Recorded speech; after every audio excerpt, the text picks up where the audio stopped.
one of the gorgeous places which Hilda helped to inspire and laid the foundation. No, that's rubbish. That's total rubbish. Don't go from a bit like Jane McDonald when she's off on the boats. Yeah, she speaks perfectly, and then you put her in Yorkshire, and suddenly she's like Nora Batty. Yeah. Work here at Hartlepool, her work at Whitby. That one event. Lay the foundations. Geordies, and you can sound like a Geordie, you're probably going to sound like a Geordie, so no one says, oh, listen to you, old posh. As a plane flies extremely low over the top. It really is low. Wow. We're had. I saw her recently. Have you learned nothing? I've produced tutorials on this. I could even get outside and not worry about getting my vestments cold, wet. Oh, I totally finished. I totally done it. I can't believe it.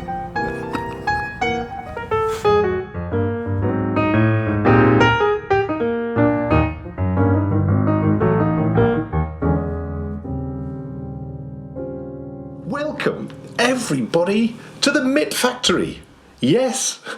The Mitt Factory. We make mitts for our daughters' friends and boyfriends. Oh, no, that sounds When you say we, is that like the collective we? Forget that. This is the Mitt Factory. This is going terribly wrong. It's not getting any better, is it? It's getting worse and worse. Look, forget all of that and welcome to the Bakery Bears video show featuring the rise and fall of the medieval monastery. Are you ready for it? Oh my goodness. Look, I want to tell you a story. Is that what he did? Yeah. He did, didn't he do that with his hands? He did, yeah. What's his name? Oh, well, we've done this before. We've done exactly this before. It's the man with the fez. No, he's not Tommy Cooper. Not Tommy Cooper. Valdunican. No, is it Valdunican? Yes, I think it's Valdunican. Oh, Tommy Cooper. Sorry. That's really funny. Oh, gosh. Look, let me take you back to the summer of 2019. We were midway through, I think it was our third season of The New Adventures of the Bakery Bears, our old historical adventure series. Yeah. And Kay and I were talking, as we do. As we do. And we decided that we wanted to do something a bit different the year after with New Adventures, because historically what we'd always done, right the way up till that point, is we told one-off stories. Yes. So every show was, yes, it was part of a series. Standalone. That's right. Yeah. A bit like Time Team. Yes. Yes. And we thought, next year, 2020, we thought we want to do something a bit different. We want to spend the whole series on one subject. And that subject was something that I've been obsessed with since I was a boy. The rise and fall of the medieval monastery. But that didn't happen. We knew that there was something that we had to do to sort of capture the series properly. And that was... I can't remember exactly how it came out. I can't remember if it was your idea, but we came to the conclusion we needed a drone. Because these landscapes, these sort of monastery landscapes, are so huge that, to try and capture it on a camera, it's impossible. And it's great to see the footprint, isn't it? Absolutely it is. Then you get an understanding of what it is that you're actually looking at. So we thought we need to get a drone. So we did. We did. February 2020, out we went. We actually did some filming for the series, and we also we're test running the drone. Yeah. And then COVID happened. Didn't it? And that was that. And that literally was that. But, and this is where I sort of find myself looking back on it. Now, look, there's no way I could ever say that anything good came out of COVID. But it sort of did.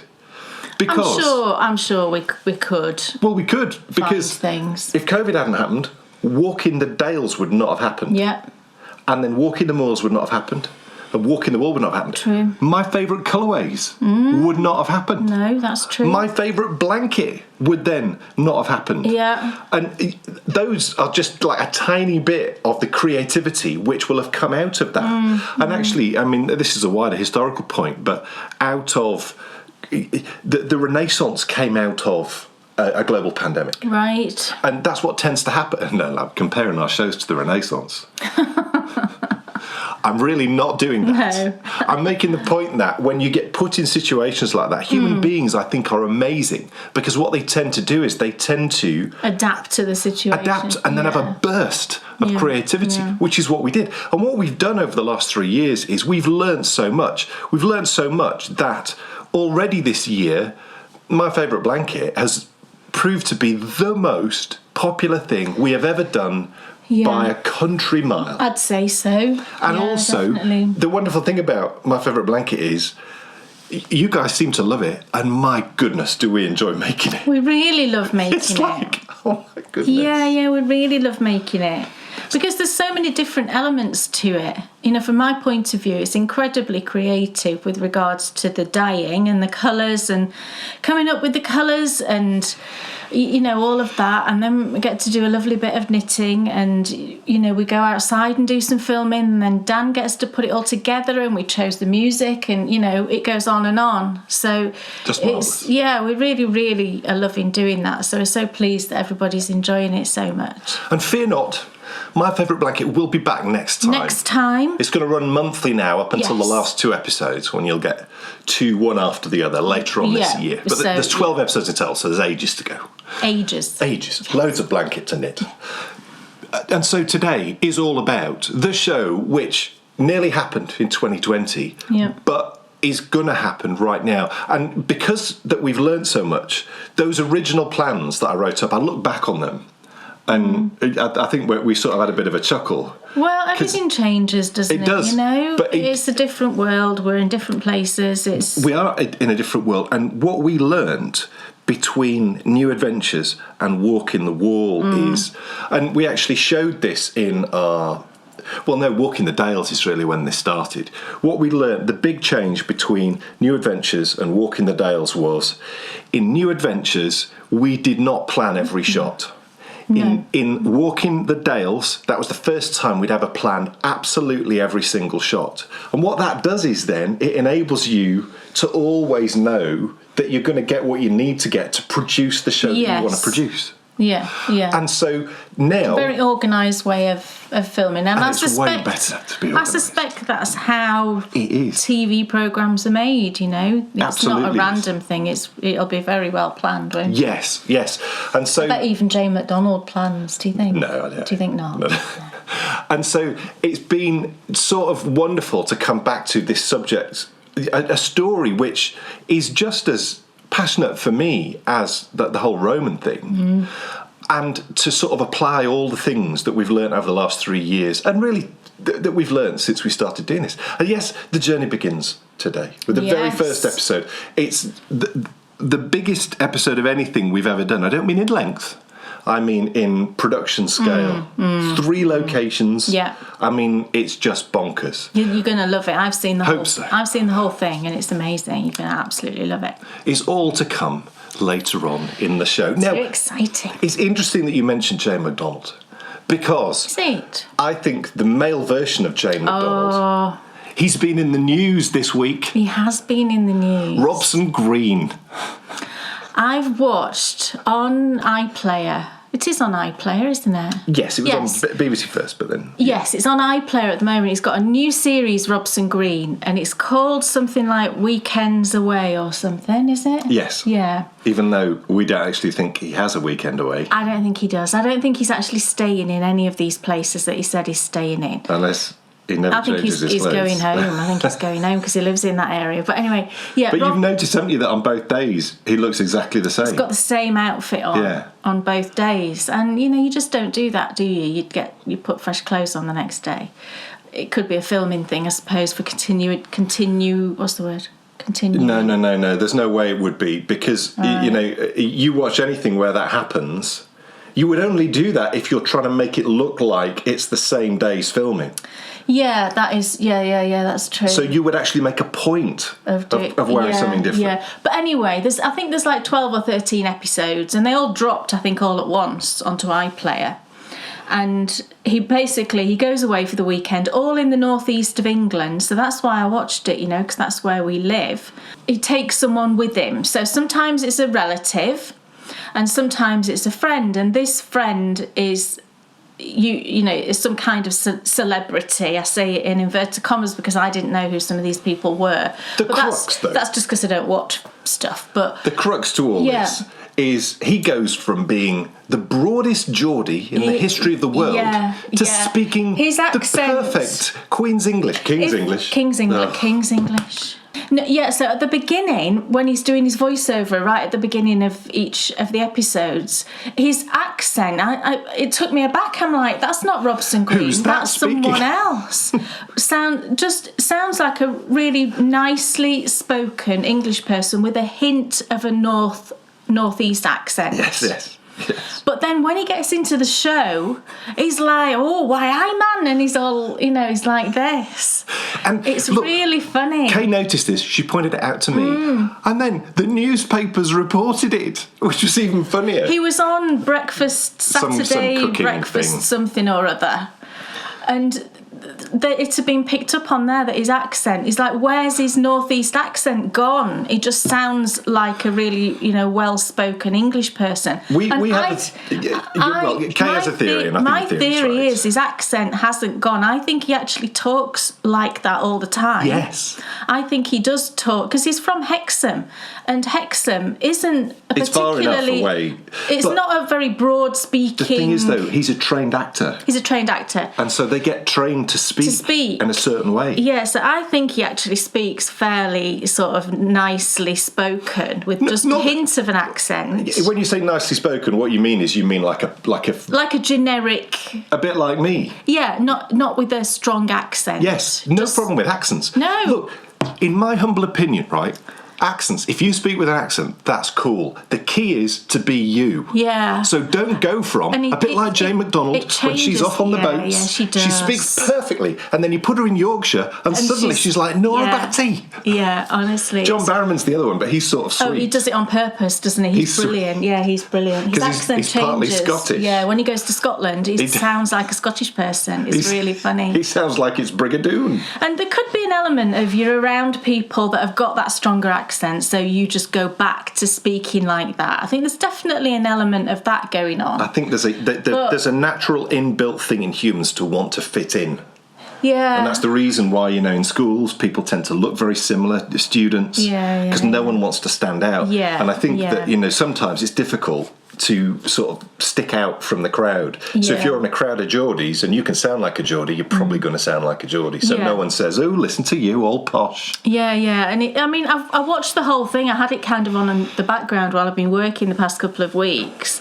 And, I wouldn't say it was a brilliant thing, but it's kind of interesting. And he goes to some places that we've been to. She's being very polite. Yeah, I'm being polite, I watched them all, or mainly listened to them all. But yeah, it's really interesting. And if you're into that sort of thing and you want to see a bit of the northeast of England, then I would say, yeah, definitely go and watch it. And if you love Robson Green, I really like Robson Green. I do really like him. I think he's quite endearing, and I do really like him. I've never really watched him as an actor. I'm not sure I really rate his acting skills, but I quite like him as a presenter, and I enjoyed watching it. So I think, ladies and gentlemen, we have spoken more than enough about Robson Green in this show. We have too many beautiful things to look at. We do. So without further ado, I shall say, Kay Jones, what's on your needles?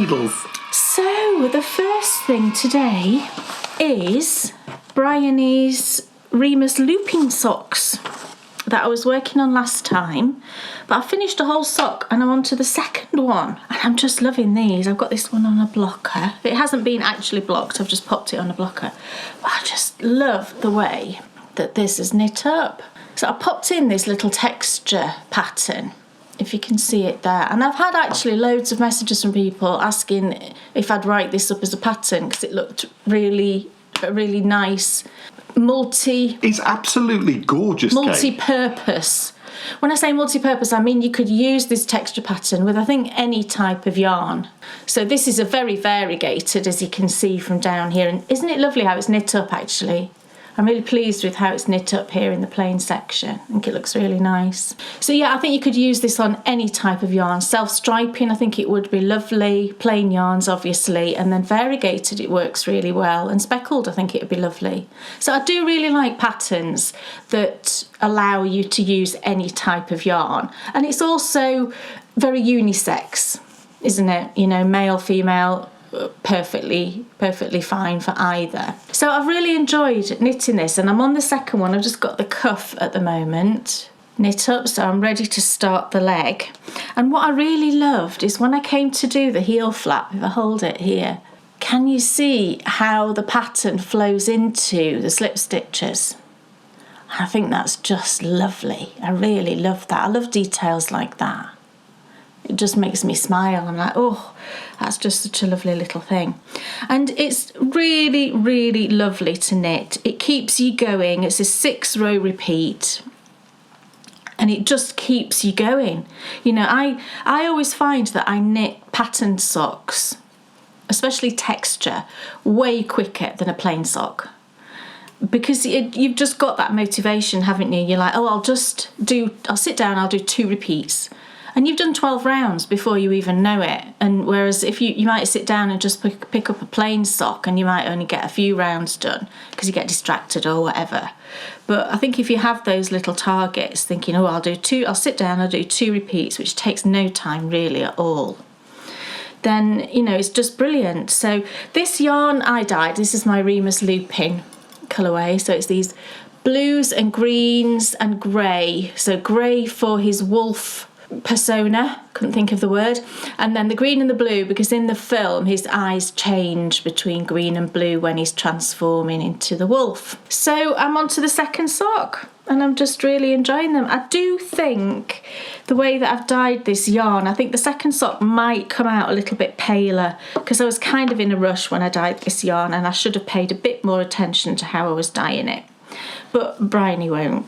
You know, she won't care. She won't be bothered about little details like that. She'll just be glad to have another pair of Remus socks. But I don't know if you can tell from the cuff that I do think the second cuff is a bit paler than the first.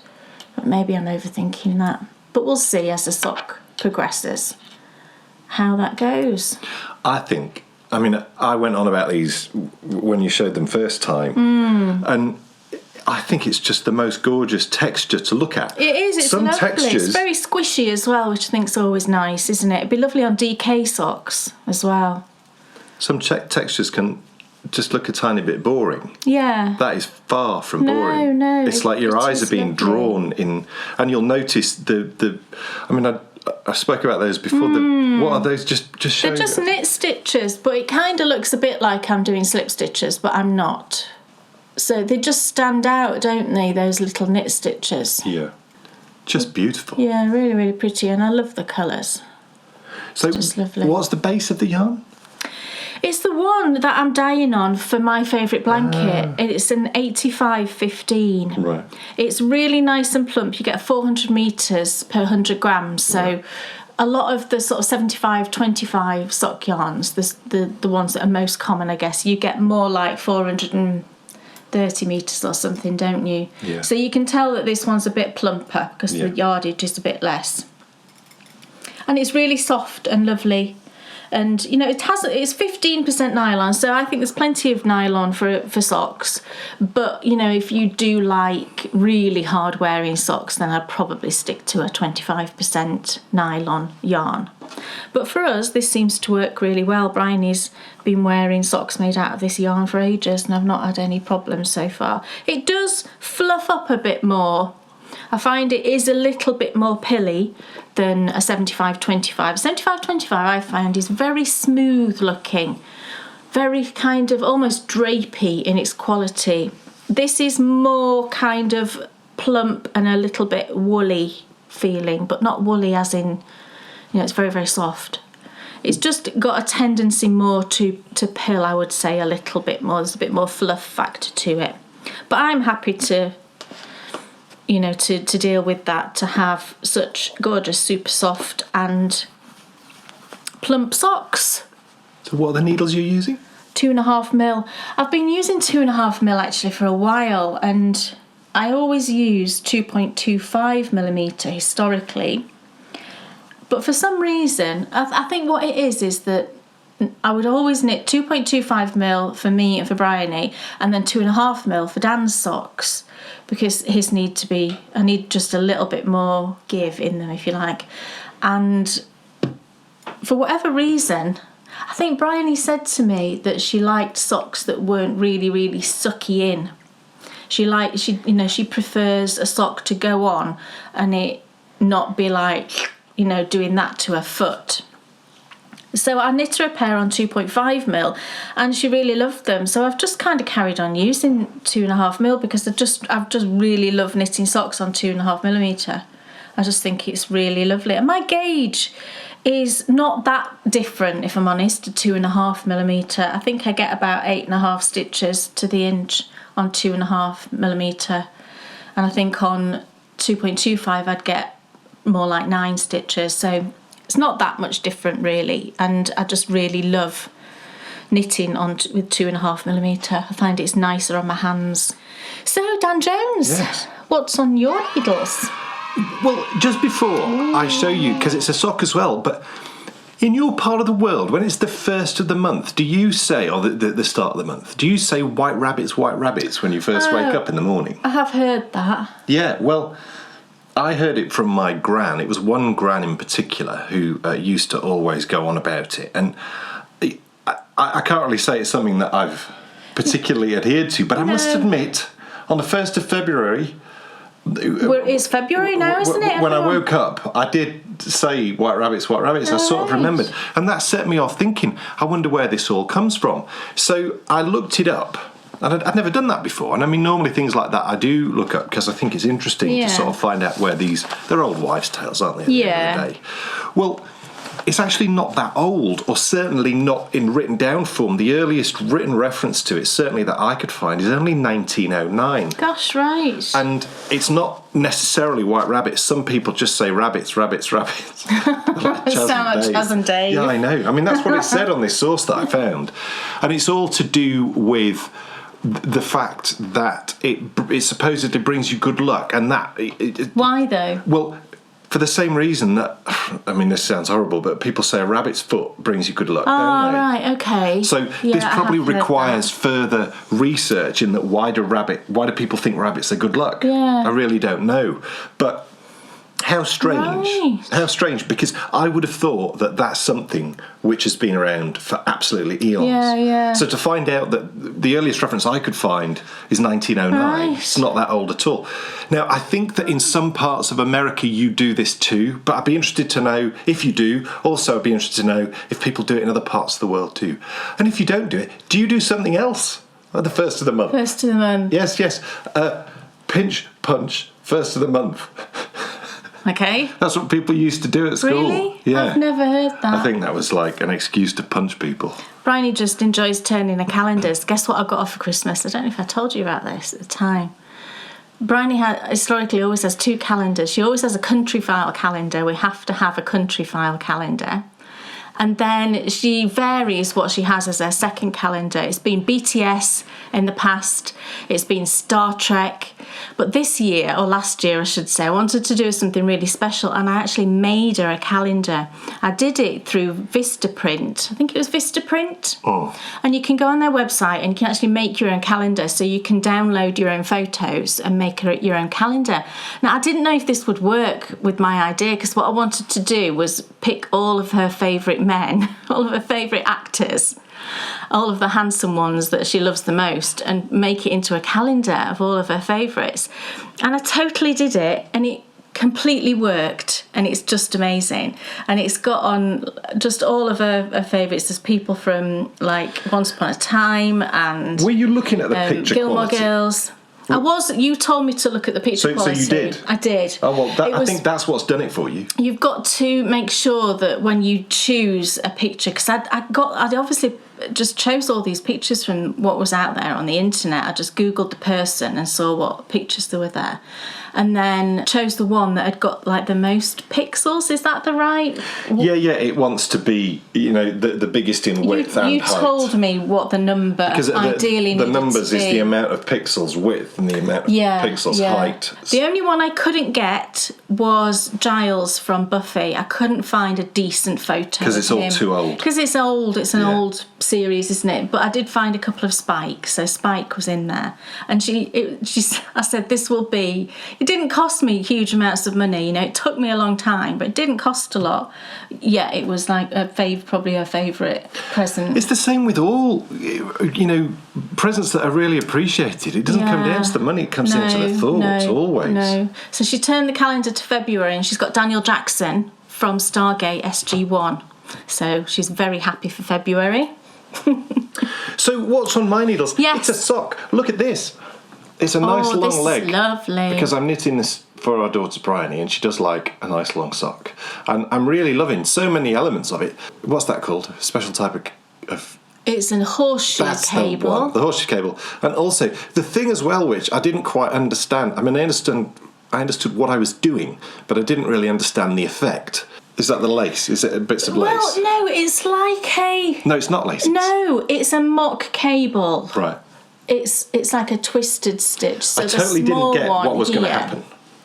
Is a mock cable, and what it does is the way that it's worked. It creates sort of like a little tiny eyelet thing in the middle. It's not really an eyelet. There's no yarn over or anything, but it does look a tiny bit lacy, doesn't it? It does. Well, it creates a hole.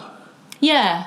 So, you know, and which initially, I mean, it's so, I do think it's fun. I don't know what you think when you're knitting something, and I mean, I'm guessing there'll be loads of you out there you'll be knitting something and you've got no idea quite how it's going to turn out. I think that's quite fun to do that. It's even more fun though then when you've done that and then you see how it's going to turn out, and then you sort of know that next time I'm knitting a pattern and that happens, I know how it's going to look. So I love the fact that, you know, I've sort of learnt a lot with these socks.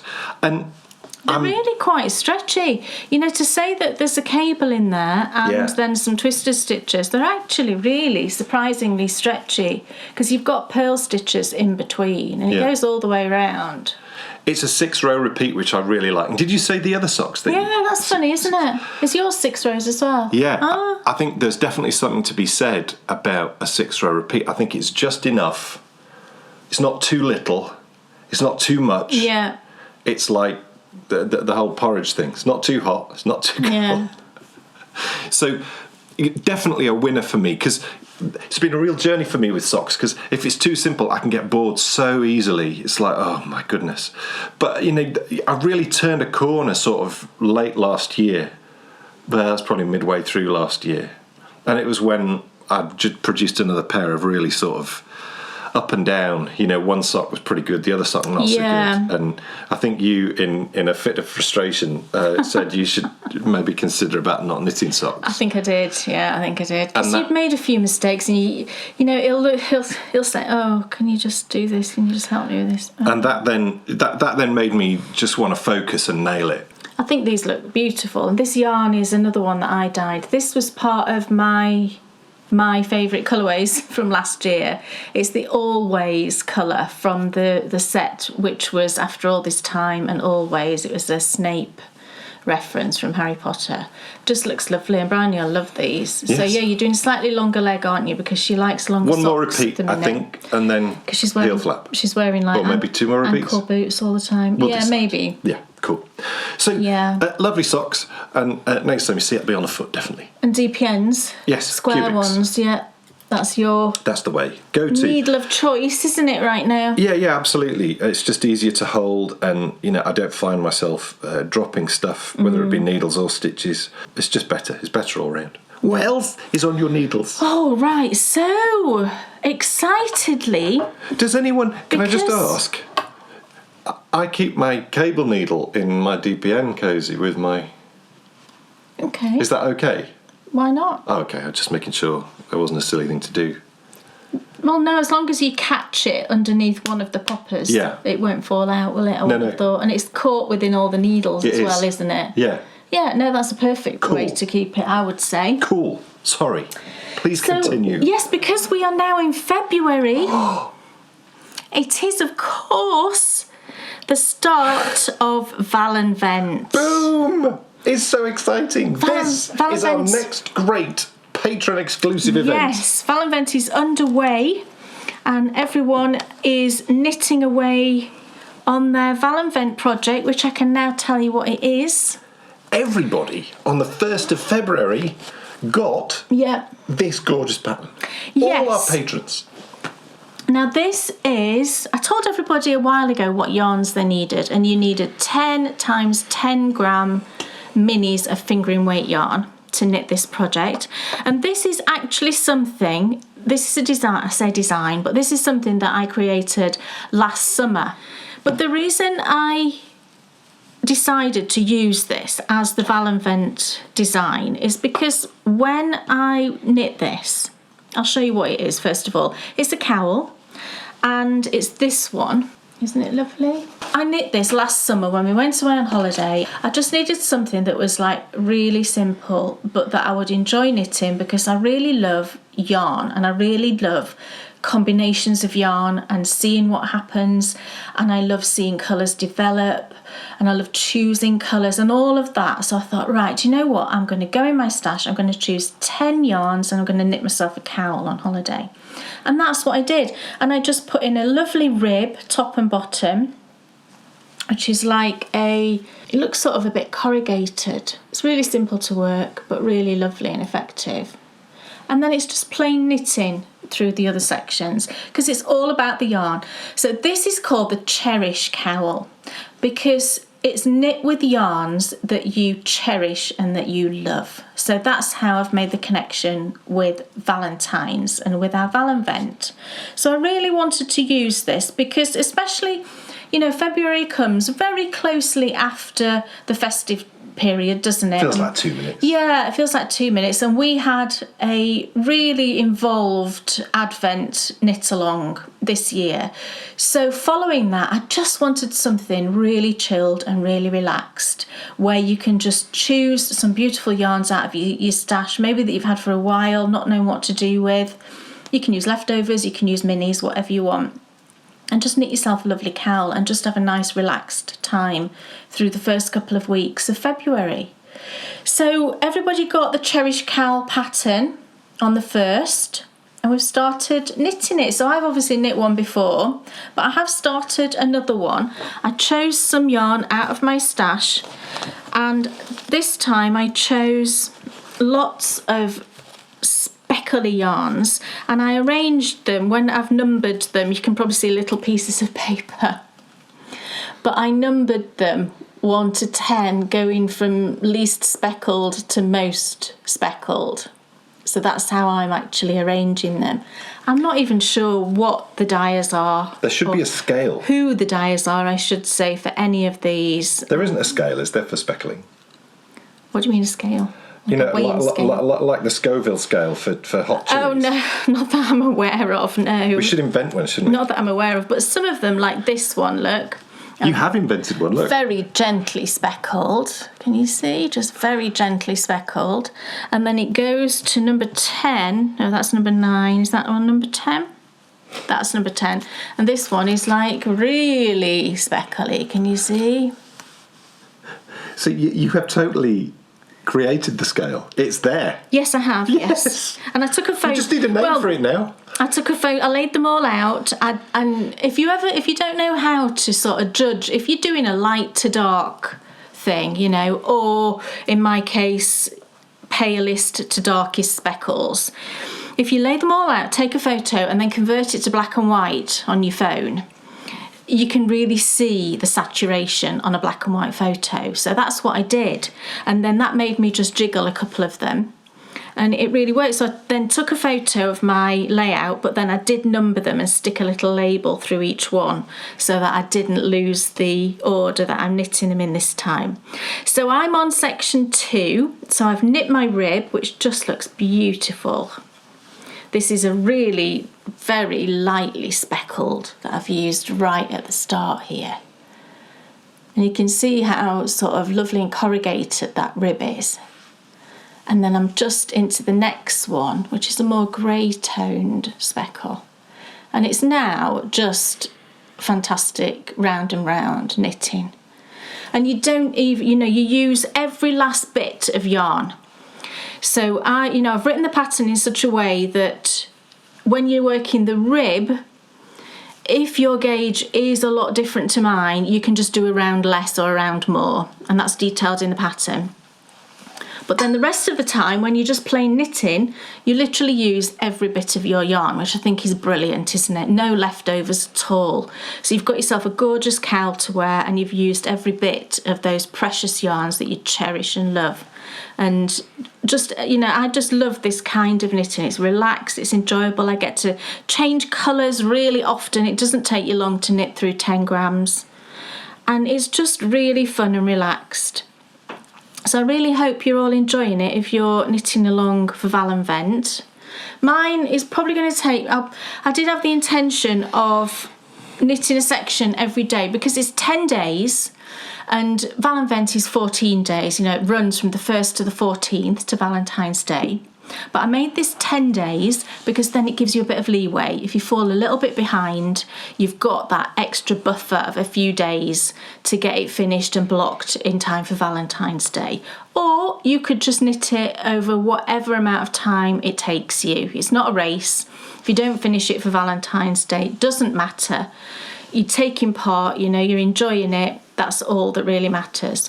But I had intended knitting this every day, knitting through a section, but I'm currently nursing an injury to my right hand, a knitting injury, and I'm struggling to knit right now. So mine will probably take me longer, but that is fine. Like I said, it's not a race. Just knit it at your own pace, and you'll have a lovely cowl at the end of it. To pop, and it's February, it's still cold, isn't it, Northern Hemisphere people? Still cold in February. You can pop it on, and now that I've shown you this one, I can wear this now. I've been saving it. I've not been wearing it because I wanted to show you and keep it nice. So I can wear this now, which will be brilliant. All of my yarns that I knit this one in were from my lovely friend Sarah. So these were all 10 gram minis that came out of her stash that she chose. So that's what makes this so special for me as well, is that connection with my friend, that all of these yarns... She did a very good job picking those yarns because she thinks she's rubbish at picking yarns. She does think she's rubbish at choosing colours. And normally, to be fair, she is. But in this case, she's actually done quite well.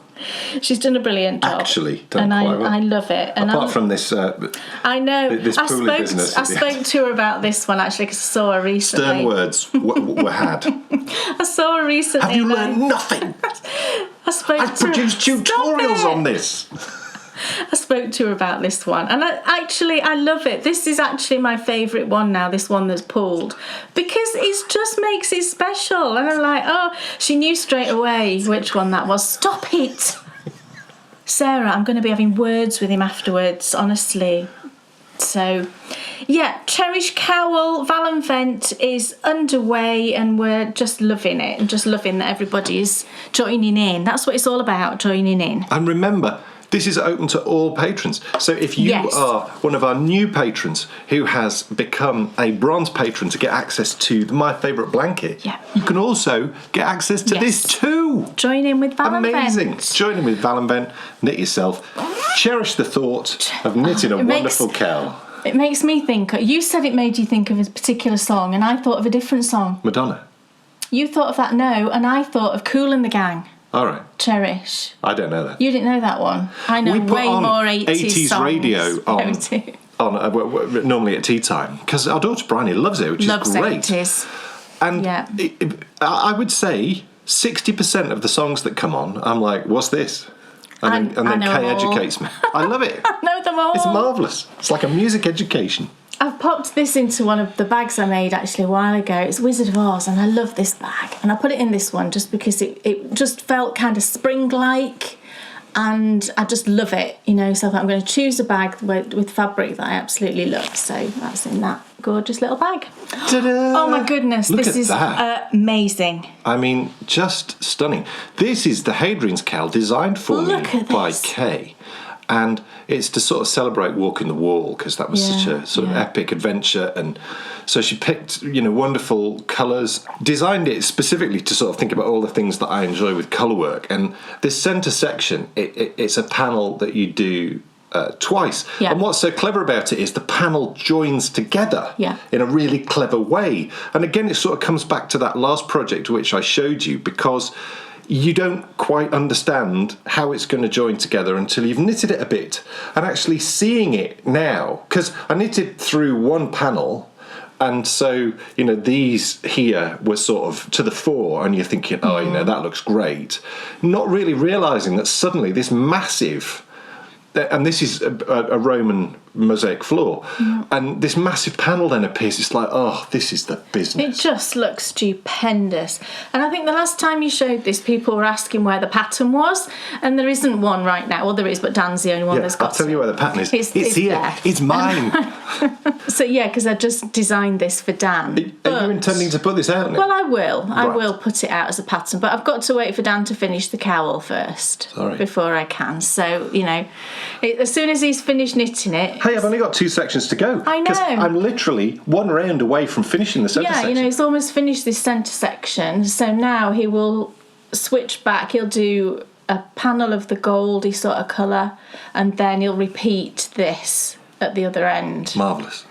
Yeah, so as soon as Dan gets finished with it, then I think I will write it up, because that's just so beautiful, isn't it?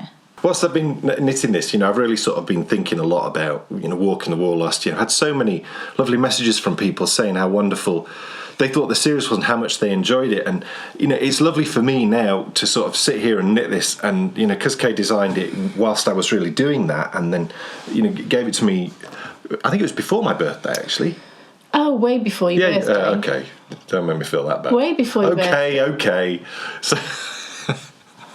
So it's been sort of lovely for me to to knit this and to sort of think about all that sort of happened last year, and that then has sort of led me to sort of want to watch things which get me in that Roman zone. And I've got to say that one of the things which I love the most, really, seasons 1 to 5 of Time Team, so the original Time Team, in my humble opinion, the early ones. After season 5, it's still fine, it's still good, but they start to introduce so many new people. Yeah. It just starts to water down the product, in my opinion. Those early seasons, I think, are just tremendous. It feels like a crack team. It's like the A team. Yeah. Travelling around the country, working on the fringes. Time Team this week is. But also as well, though, some of the sites that they went to, Tockenham,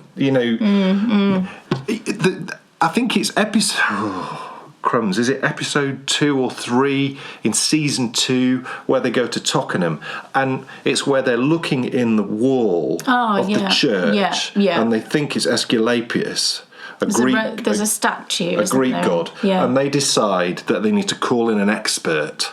So Mick Aston, who clearly knows everybody, he phones Martin Hennig, I think it's at Oxford University, I think, and Martin Hennig comes down, and this man, in my opinion, I love him. You love him. He's your favourite, isn't he, on all of the series? He is so awkward on camera, but such an absolute expert. So you have to brilliant. see him So to believe him. I mean, he's just like an utter genius. Yeah. And what's so cool about it is... He dissed it straight away, didn't he? It took him just 2 seconds to look at it and say, no. No, it's not. That's not who you think it is. And the worst part was... they named the church after what they thought the statue was. And the statue wasn't what they thought it was. So they named the church the wrong thing. And it had been called the church since the 1100s. Yeah. I mean, it's just amazing.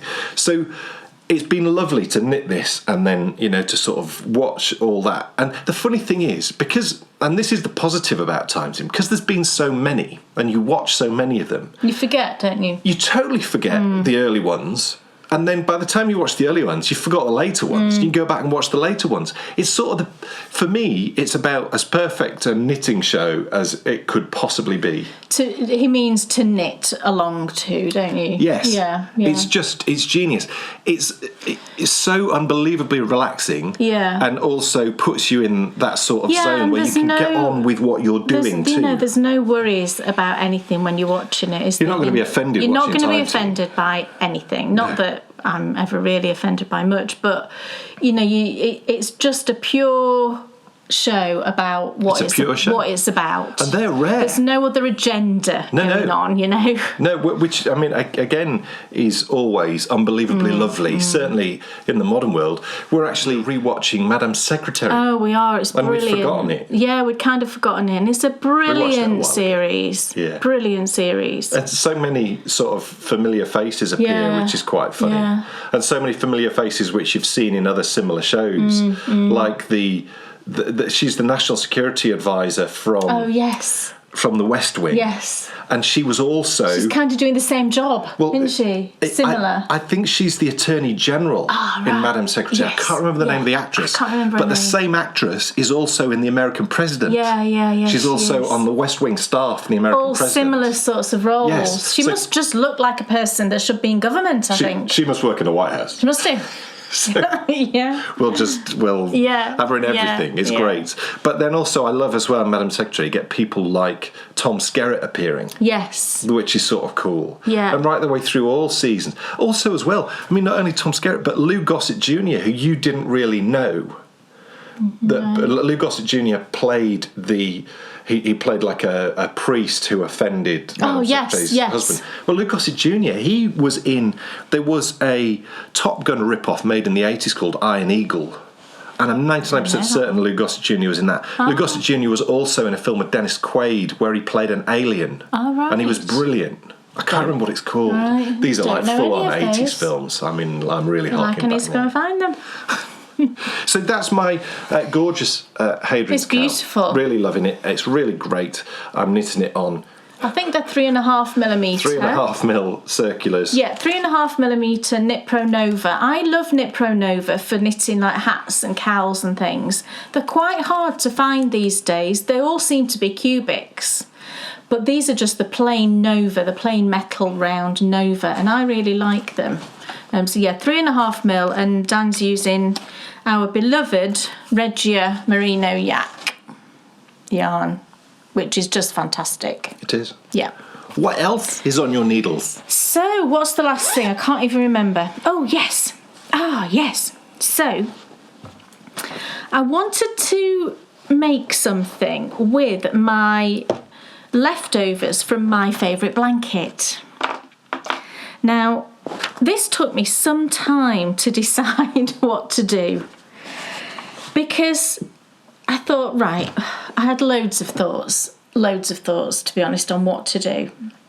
And in the end, I've gone back to an old favourite, and I'm knitting some mitered squares with them. Because, why not? If you remember at Christmas, just before Christmas, I made a cushion, didn't I? A mitered square cushion for my mum, which caused me a huge amount of stress because I just had such a lot of knitting to do in a short amount of time. But I really loved having a cushion made of mitered squares. I thought that was really lovely, and I do have another cushion upstairs I could use. But I'm not sure what this is going to become, in all honesty. I just wanted to knit some squares with these yarns because I think it will show them off really lovely. And I just wanted to have something that had got all of the yarns in. So I've still got leftovers after knitting a mitered square. But I'll show you, I've not quite done all of the colours yet. I've got one more to put in. But here's where I'm up to. So it's got 3 of my favourite blanket colours in so far. And you can see I'm alternating it with, this is just an undyed fingering weight yarn from my stash. And it's just so lovely, doing this sort of checkerboard thing. This is what I did with my mum's cushion, but that one was brown, if you remember, instead of the cream. So it looked very autumnal, it was beautiful. So these squares are slightly bigger. I've done 49 stitches. The way that I work my mitered squares, you need an odd number, not an even number of stitches. So these ones are slightly bigger, just to show off the yarn a little bit more. So there's 49 stitches, and I used 2.75mm needles to knit my mitered squares. So we started off, this is the other one I haven't knit in yet. So the first 2 colours were the yellow and green speckled with this sort of goldy, beigey sort of colour. And then the most recent ones are these 2 colours. And I think what I might do with this, because there'll be 48 squares. Because we've got, yeah, that's right, we've got 12 episodes, and there's 2 colours in each episode, so that's 24, and then I've got 24 of the cream, so it's 48 squares. I'm going to see how big that is when it's finished, because I do like having backgrounds for taking photos on. Pattern photos and photos just generally for social media or for whatever, or our Facebook group. And I really like having nice backgrounds for that. Sometimes it's nice just to have a completely plain background, but I do also like having a knitted or a crocheted kind of background. I think that's really nice. So I'm going to see how big this comes, and if it's a size where I think it would be useful to use as a photograph background, then what I might do is just border it. So I'll pick up stitches all the way around and do like a log cabin border with the cream, just to finish it off really nicely. And then I'll have just just something a bit like a table runner, I guess, isn't it, really? A bit like that. But it'll be just one project that's got all of the yarns in it from My Favourite Blanket, and I think that will just be really beautiful to just show all of the yarns together. And I've still got little bits left, so I think I'm going to do a pair of socks with my leftovers from the leftovers. That's amazing that you've still got leftovers from your leftovers. I know, because the blanket will use round about 40 grams each time of your 50 grams, so you're obviously holding 2 together. So you've got 100 grams altogether, but you'll have about 10 grams-ish left of each of your yarns each time, roughly, depending on your gauge and everything. So it's enough for me to put a square in and then still have some left over to make some socks. So I'm just going to save all of these, and then probably October, when we've finished the whole thing, I'm going to knit a pair of socks with the 24 yarns, and I think that'll be just so lovely, won't it? So, you might want to do some mitre square something, or the other thing I thought of doing actually was my jelly roll. I've got it here. My jelly roll blanket is knit in strips. So I did think, well, I could use all my leftovers to start a jelly roll. I was going to do that, but then I thought, well, it means I've got to add other things into it, and I just wanted something that would just show all of the yarns and be its own independent thing. And sometimes, it doesn't have to become a thing that's, like a cushion or a blanket or a scarf or, a particular thing. Sometimes you just want to knit because you want to knit that thing, don't you? And on this occasion, I just wanted to knit some mitered squares without really a thought on what they will become. It'll be, because it's 48 squares, it will be a rectangle, won't it? So that lends itself brilliantly to photographing or being a little runner or whatever. I think a runner's a great idea. Yeah, so, and especially if I border it as well. So how did you say you would border it? Just like a log cabin blanket. What does that mean? What it means is when it's completed, imagine you've got a big rectangle, so you'll go to one edge and you'll just pick up all the stitches along one edge, right, and then knit a band of garter. Right. You'll then cast that off, right, turn, yeah, and then pick up stitches on the next edge, also picking up stitches on the bit of garter that you've already knit on that edge, and then knit another strip. If you wanted to, strip. You just said you pick up on one edge and you knit all the way along. Could you knit back again and knit back again? That's what you do. Oh, so you do it a few times? Yes. How many times? I don't know. As many as you want? As many as you want, really. So you could make it as thick as you wanted? Yes. Cool. So it could be a really slender border, or you could make it a nice chunky one. I'm tempted to make it a nice chunky border. And did you say garter? Yes. Which is that again? This. That's garter? All knits. Okay. But actually that's knits and pearls because you're knitting flat? No. Oh. It's all knits because you're knitting flat. But actually is it knits and pearls when you look at it? No. But if you're knitting flat, doesn't one side look like a pearl side? No. You see, no. What's the choice? Garter and stockinette? No, we don't say stockinette. Stocking stitch. It's stockinette in America. We always say stocking stitch. No, garter stitch is just all knits when you're knitting flat. So If I'm knitting in the round, what's garter stitch? knit around, purl around. Aha! What is it if you just knit permanently? Depends if you're Circular. knitting flat. I'm knitting round. I'm knitting in the round. I'm just Stocking knitting. stitch. Right. So you Are wouldn't. you clear? Are we sorted? So would it look silly if you did a stocking stitch border? Well, it would curl. Okay. That's why you do garter. Yeah. These are the things which I don't know. It would just curl if you do stocking stitch. So the reason why you would border in garter is because it won't curl. It won't curl. That's why these are in garter. If you did one of these Did you in know stocking that? stitch, I didn't. Well, if you did one in stocking stitch, first of all, you'd have to purl Right. every wrong side row, wouldn't you? But also, it wouldn't lie flat. Right. These just lie perfectly flat. And that's because they're in garter. It's because they're in garter. It's the nature of the fabric. Okay, Yeah. Stocking brilliant. stitch, if you would just curl on the edges. I'm with you. So It's fascinating stuff. fascinating. So so the joy of this is I've got one more to put in, which goes, hang on, where did I start? I started with the yellow one. It's this way up. I'm knitting it kind of diagonally. What sounded like Ron then, didn't I, from Harry Potter? Yes. Diagonally. No, that was Harry that said it wrong. Oh dear, come on. Yeah, so I started here with this one, and then I knit the two cream ones here, and then I've knit these two, and then this one will go down here, and then I will knit 4 cream ones across here. So I'll add this one next, and then I'll just work my way across, and I don't know what my hand's going to be like, but in theory, if I could have the next sort of 4 cream ones done for the next time we do my favourite colourways, then I can just add, not my favourite blanket, I can just add them in each time. So each time we do that, so every month I'll just be able to add in a few more mitered squares. Beautiful. I think that'll just be really lovely. Yeah. I wonder who invented a mitered square. Gosh, I don't know. I mean, I think it goes back it goes back some years, because I've seen Can you imagine instructions. the first time you did it, you'd be like, I know. oh my goodness. I've seen instructions for mitered squares in like really old knitting encyclopedia. I can't say it. Encyclopedia-y. That's another word I can't say. That's a word I've never said in all of my 47 years. Because I said it wrong. Encyclopedia-y.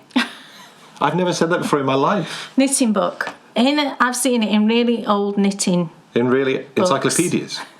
In really old knitting encyclopedias. Stop it. You can say encyclopedia. You can say encyclopedia. Well, I can say it, but for some reason I couldn't say it. You were trying to then. say encyclopedia-y. Well, no, I was just trying to say...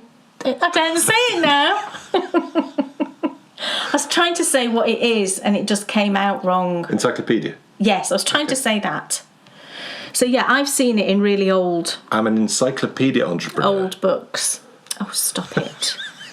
But yeah, there's loads of different ways of doing miter squares, isn't there? Loads of different ways of doing the decreases. And the way that I do it is in my stitching time pattern. Beautiful.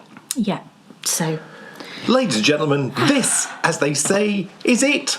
For the last 3 years, we've enjoyed some just amazing walks. But the time has come to do something a little bit different. Yes. Not too different. Don't panic. And as the season progresses, it will become more walky. More walky. But yes, the moment has come to do something a little bit different. So think more music. Yes. Think more locations. Oh, it's beautiful. Think more fancy shots. Yeah. It does make me slightly nervous, but a change is good sometimes. Yes. And whilst it's been tremendously hard work, I hope that you think it's worth it. This is the rise and fall of the monasteries.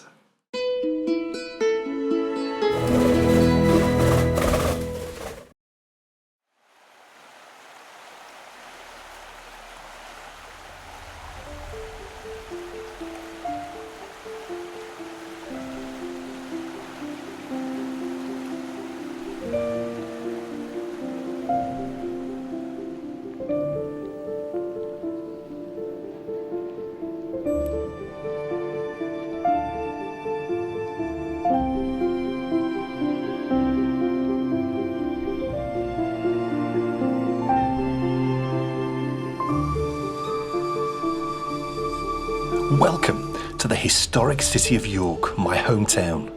40 years ago, I had the privilege of following in the footsteps of my two brothers, my dad and my uncle, of becoming a York Minster choir boy.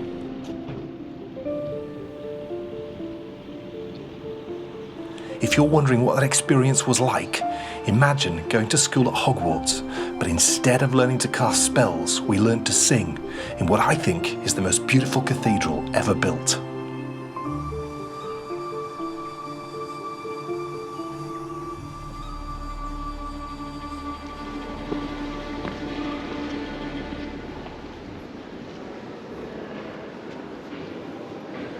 My first 5 years in formal education was spent here, singing in this gorgeous choir. We sang for heads of state, royalty, and Dame Judi Dench topped a long list of celebrities. But I didn't stop for a minute to think about celebrities.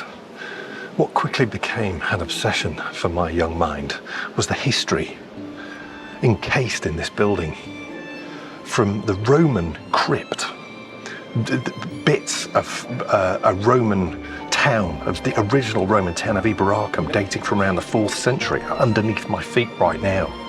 Also, Archbishop Aldred was called to London in 1066 to crown William the Conqueror, the new King of England. And of course, Henry VIII's infamous visit in 1541.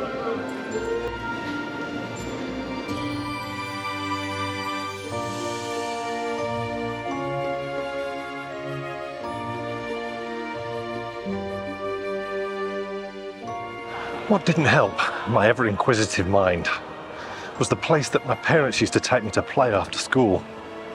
Because just a short walk from the Minster, you find yourself here at a place today known commonly as the Museum Gardens.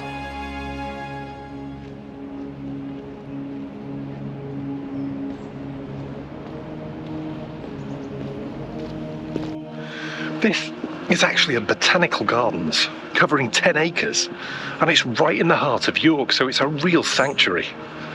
And whilst my brothers and I used to love coming in here to play hide and seek between the trees and picnic actually on many an occasion, it was the castle that lies at the heart of the Museum Gardens that always really drew our attention. The funny thing is though, this hauntingly beautiful place isn't actually a castle, and if you look a bit more closely, you can see straight away what it once was. These stones ahead of me, for example, it's not difficult at all to realise that these would have once been a great pillar supporting a stunning roof, just like at York Minster.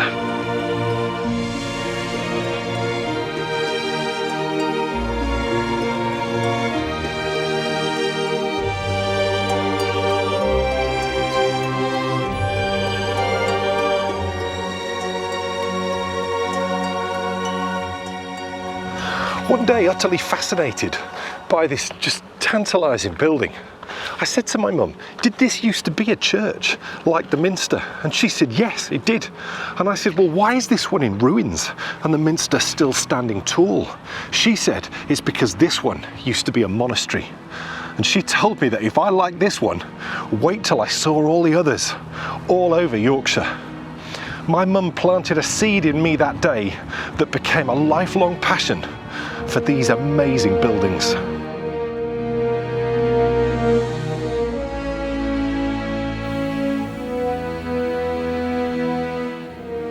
From Bylands Abbey to Revo Abbey, and from Fountains Abbey to Jervo Abbey, the last 38 years have taken me on a quest all across Yorkshire as I've tried to discover the story behind these fascinating buildings.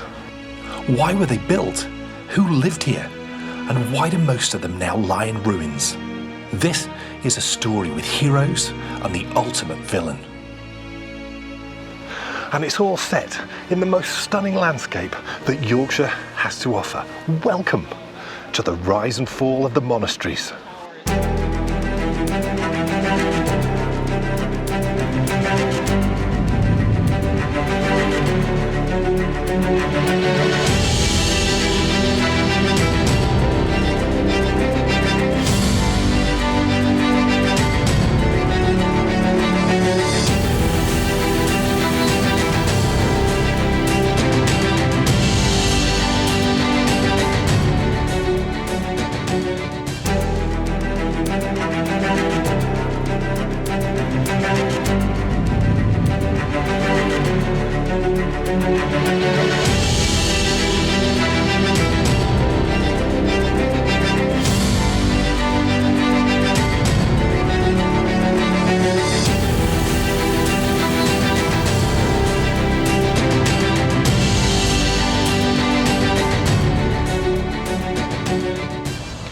So this is it. It's the start of our next great quest. We've travelled 58 miles northeast of York, and we've come to the ancient coastal town of Hartlepool to begin what's going to be a really epic adventure.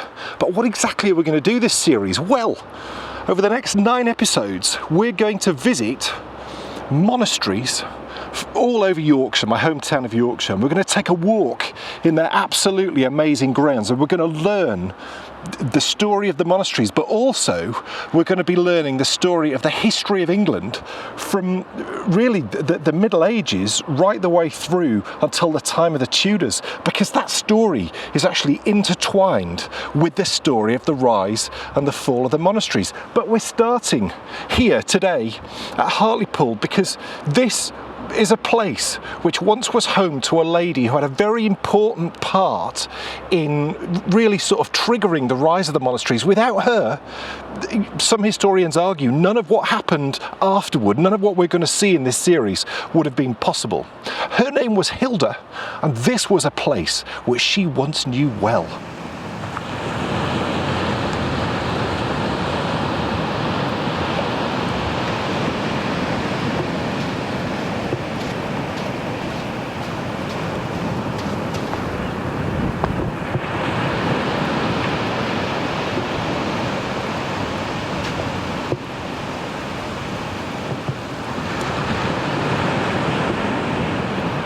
So we're off on what is going to be a truly epic quest. I'm quite daunted by the prospect because we've already covered some miles in this episode and we haven't finished yet, folks. Over this series, we're going to be real, it's not globetrotters because we're just going to be all over the county of Yorkshire, but we're going to be covering more miles than we ever have in any series we've ever produced before. And I can't wait, to be honest. Now, every walk that I do in this series, you're going to be able to follow along with me at the OS Maps website. If you head to the OS Maps website and you just search for the rise and fall of the monasteries, in fact, let's just make it rise and fall of the monasteries and then put the episode afterwards. So this episode would be Rise and Fall of the Monasteries, episode 1. The walk will appear and you'll be able to see it on the map and see exactly where I'm walking. And if you're wondering actually what that is behind me, it's not ancient at all. You see something like that, don't you? Like we did at the start of the episode, and you think, oh, lovely Victorian pier. It's really not. Streatley Pier used to take cold water into a chemical plant that used to be just over there. It's not there anymore, thankfully. This is sort of, it was a hot spot really from the 50s right the way through till the early 2000s for sort of chemical works, ICIs based a little bit further down the coast. But thankfully we're not here to talk about that. But I tell you something, the one great thing about the northeast coast is no matter where you look like that, there's always something interesting to see.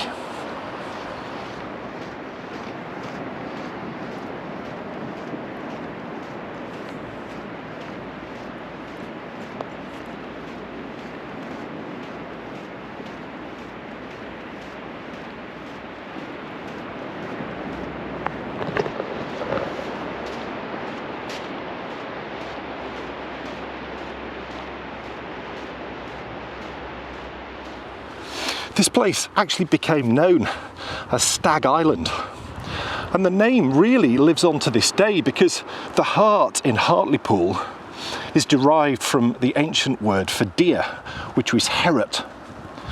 And it was in 649 AD that Hilda arrived here, and it would have looked a whole lot different then to what it does today.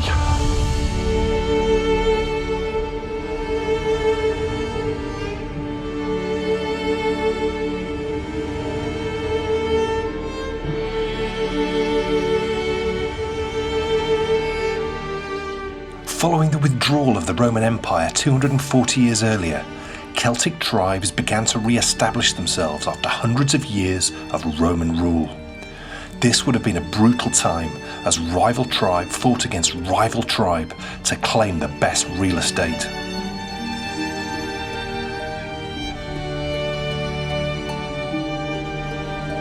Word quickly spread across Europe that land here was ripe for the taking. And so 3 powerful tribes from across the sea, the Angles, the Saxons and the Jutes. The Angles actually were from Germany, the Saxons were from Denmark and the Jutes were from the Netherlands. They arrived here on the northeast coast to claim their spoils.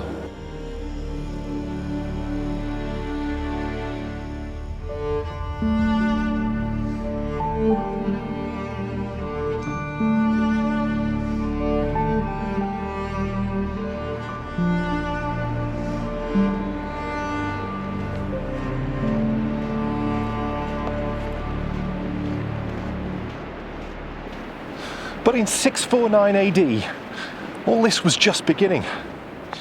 And I just can't begin to imagine what it must have been like living in that time of Anglo-Saxons with warring kingdoms in each different county of England, fighting each other, battling each other for supremacy. If there's one sort of comparison I can give you, this was like Game of Thrones, without the dragons, but for real.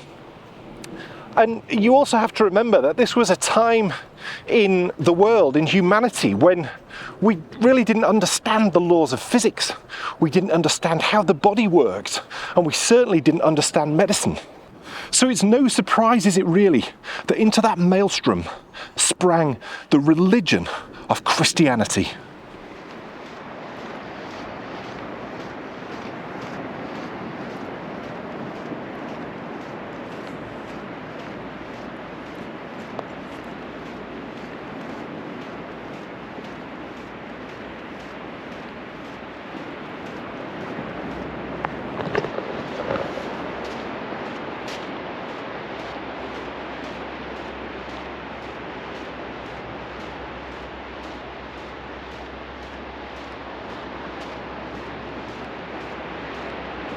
That wooden church would be rebuilt again and again over the centuries until it became York Minster. Can you believe it? The place where we started today. And I had no idea. Even when I was filming that in York, I had no idea, otherwise I would have made reference to it, that is the place where Hilda was baptised. I love the human element to this story as well, because King Edwin, he marries a Christian woman, and he's probably taking her to services and getting a bit of an experience of what it's like to be a Christian. And also as well, I've known so many couples over the years who've ended up with similar interests. So you can sort of see how he ended up deciding that his whole court should become Christian. But what he can have never imagined is the impact that that decision would have on young Hilda.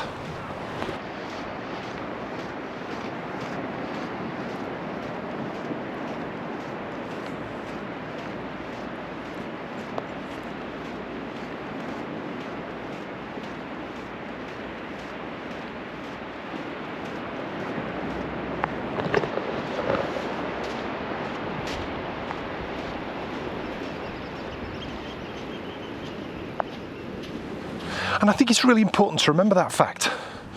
Christianity was still in its very early stages of development. A lot of people think that the Romans brought Christianity here in 380 AD, and whilst they did, 30 years later, they'd gone. So it never had time to establish. It took nearly 300 years for that to change. And when it did, there was 2 rival factions vying for supremacy.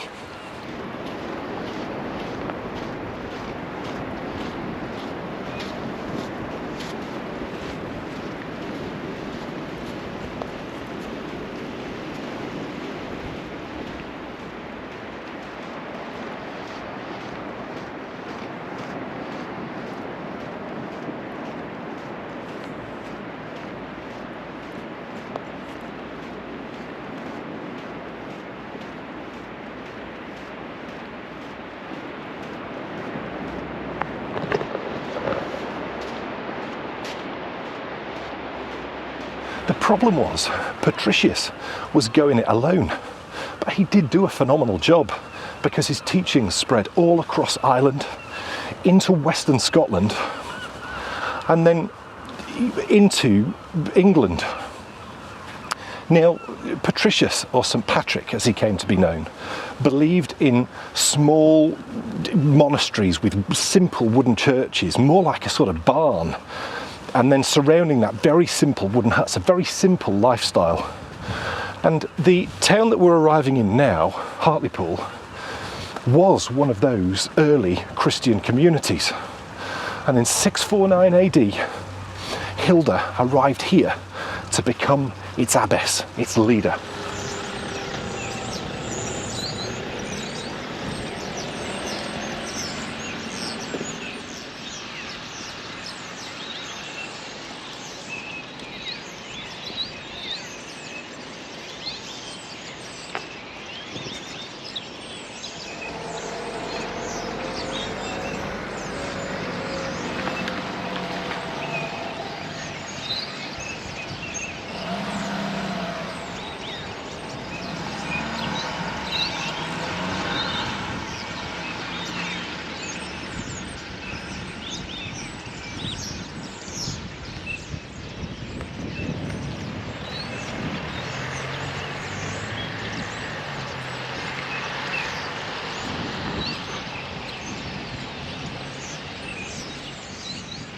The cemetery is actually located around the current parish church, which we're on our way to now.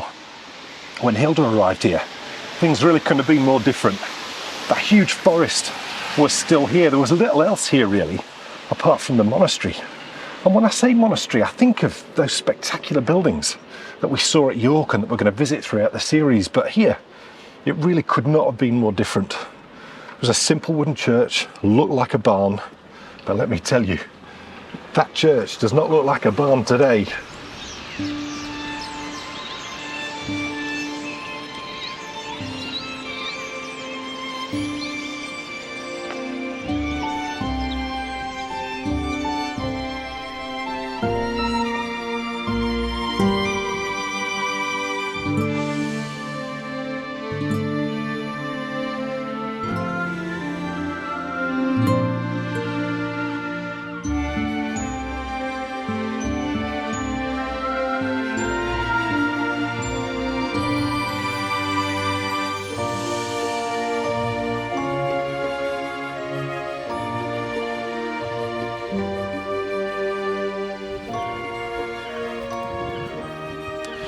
The church that we see today was built in the 12th century, and over the next 900 years it's been renovated and upkept, so it's still standing and it's still in use today. There's actually a service going on right now.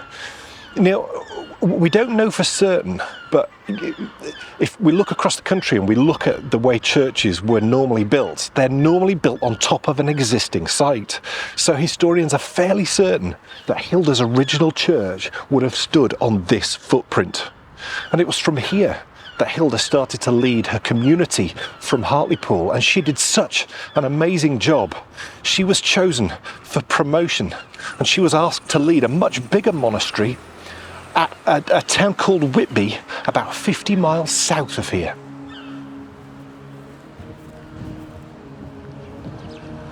This was a huge promotion for Hilda, and it put her at the heart of Christianity in Northumbria, and in time it would put her at the heart of this growing religion across England and the whole of Europe. But at this moment there was a problem, because Hilda followed the teachings of St. Patrick, and so did pretty much the kingdom of Northumbria. And the question was, would Northumbria and England continue to follow the teachings of St. Patrick, or would they start to follow the wider Christian teachings that were coming out of Rome? The answer to that question came in 664 AD. The first ever meeting of the Christian church took place in England, and the venue for that meeting was Whitby Abbey. At the meeting, both sides of the argument were called to put forward their points of view. So the Church of Rome was there, and St. Patrick's church was there, the Celtic church. Now, it was a harshly fought debate according to the history books, and there's lots of written sources. This one was actually written in 731 AD by a monk called Bede. But at the end of a harshly fought debate, it was decided. And who knows, what say Hilda had in this, but given her reputation, she must have had some. And the fact that it was chosen to take place under her watchful eye in Whitby, you can only assume that she must have had quite a large say in what went on. But the decision was a definite one, and it was final. Northumbria, and in turn England, would leave behind the teachings of St. Patrick, and they would follow the teachings of Rome.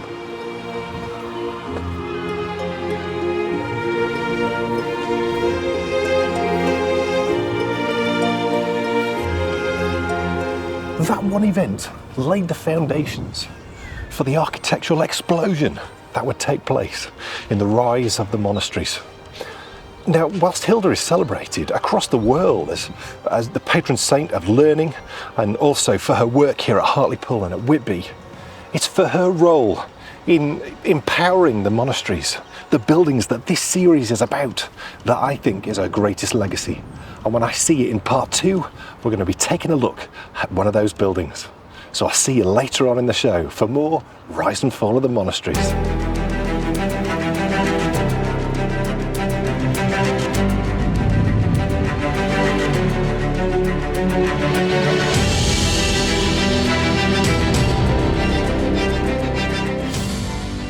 Oh my goodness.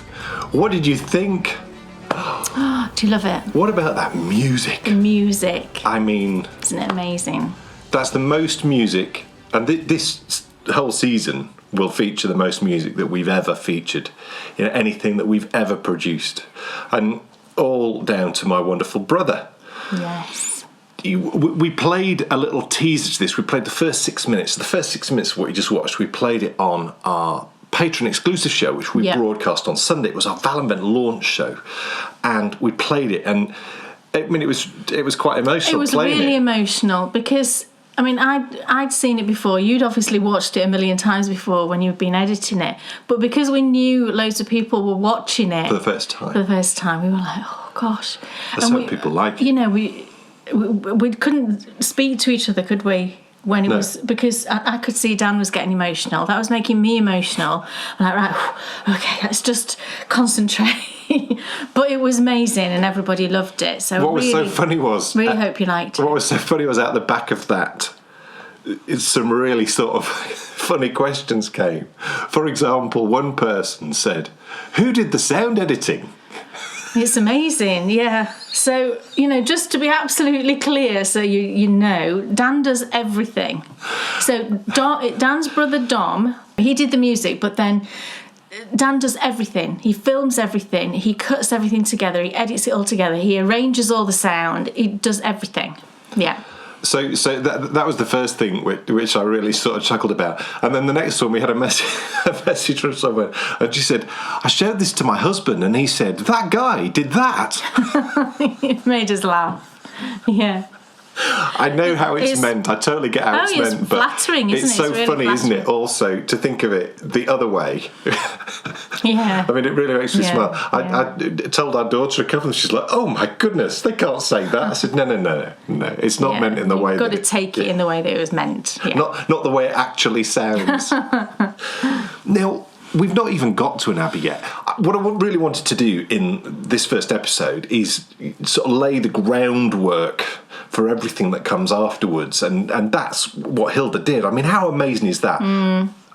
Just the most amazing woman who was sort of sat at the centre of things which to this day have shaped the country. I think you assume, don't you, that sort of role of a powerful woman is a very modern thing. It's not. But it's really not. I mean, look at Hilda go in the era that she was. Amazing, absolutely amazing. I know. And to find out that Hilda was baptised at York Minster, I was like... Because you didn't say, but you were baptised at York Minster. Yeah.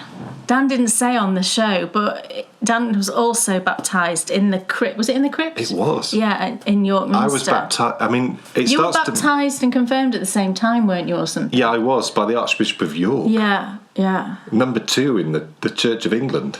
Wow. I know. Who was it at the time? A guy called John Habgood. Right. His wife gave me piano lessons. Oh, really? I didn't really enjoy them very much. Oh. But anyway, yes, I was baptised in the crypt. and the crypt is where all the Roman stuff is. So I start to make a lot more sense when you start to realise that. I'd not really stopped and thought about that. I can still remember being down there. I can remember going up. I can remember in like Amazing. Bonkers. Yeah. But you've only seen part one. Yes. Still so much more to come later on in the show when we return for a tour of a most amazing Abbey site. Can't wait. Right now, though, it's time for me to ask Kay Jones, what's off your needles? Mitt Factory? Yes, it has been the past couple of weeks. I feel like all I've knitted has been mitts, because I've also got a mitt design on the go, which I showed you last time actually, that I'm on the second mitt of that now. But in the meantime, I've finished a pair of mitts that I did show you last time, but I've also started and finished another pair of mitts that you've not even seen. Amazing. So first of all, I will show you the pair that I've finished, and these are the Harry Potter mitts. Do you remember these from last time?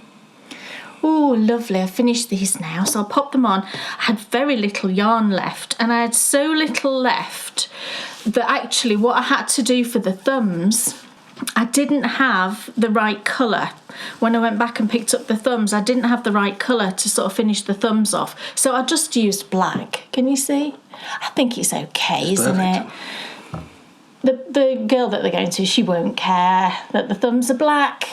She won't be bothered. So the yarn that I used, I've just got this tiny little bit left over, look. And it's from Piggy yarns, who I don't think are dyeing currently. And it's the Luxe sock, and it's called 9 3/4. So I've used pretty much all of that skein now. I've just got that tiny bit left over. So they're done, and they can go to Bryony's friend for her birthday, which is coming up in a couple of days. Woohoo! So that's perfect timing. Oh, she'll be thrilled. Yeah, she will. Well, I hope so. I hope she'll like them. We know her really well. She will like them. She will like them. She'll cherish them. Yeah. Ha ha. Singing the song again, Cool and the Gang. And then the other pair, right, so I noticed a couple of weeks ago that when Bryony was going to school in the morning, she was putting on a pair of fingerless mitts herself, and then she was stuffing another pair in her bag. I said, why are you taking two pairs? And she said, oh, they're for my boyfriend. They were for her boyfriend. So how sweet is that? I know. I said, oh, that's really kind. She said, oh, his hands are always cold, so I take him a pair and he wears them. I said, oh, well, you know what I've got to do, don't you? I've got to make him a pair. Because he's very, very knit-worthy. He's a lovely lad. And we've met him several times. We know him quite well now. So I thought, right, I've got to make him a pair. So I've made him a pair of fingerless mitts. So literally all I've been doing the past 2 weeks is knitting fingerless mitts. So I thought, right, what yarn? And I asked Bryony what colours. And she decided she wanted like a brown, if possible. And I did have brown in my stash, luckily. So I used a skein from Pixie yarn. And this colourway is called Bimble. How cute. And I bought this fairly recently, and it's just a mix of browns, look. Really pretty. I've got loads left over, so I'm going to make something for Bryony with this, because she wants to have something made in the same yarn as these mitts, and then they'll have sort of matching things. Not mitts, it'll be something else that I'll make for her. So that's the yarn I used, and these are the mitts. Let me pop them on.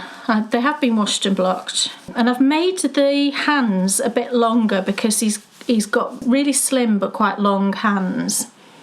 So look, here are the mitts, and I've put in my Crunkled pattern on the top of the hand, just for a bit of fun, really. Give me something to do and think about. Aren't they lovely? And the yarn's really nice, isn't it?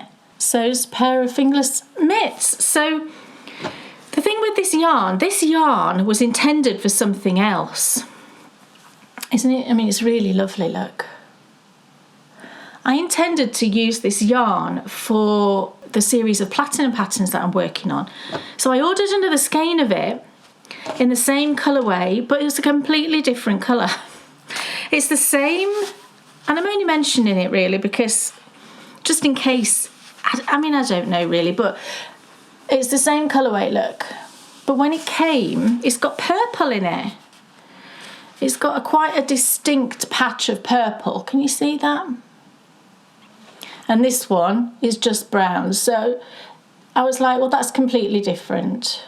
And I guess I could have contacted the dyer. I'm sure she would have swapped it for me. But I loved them both.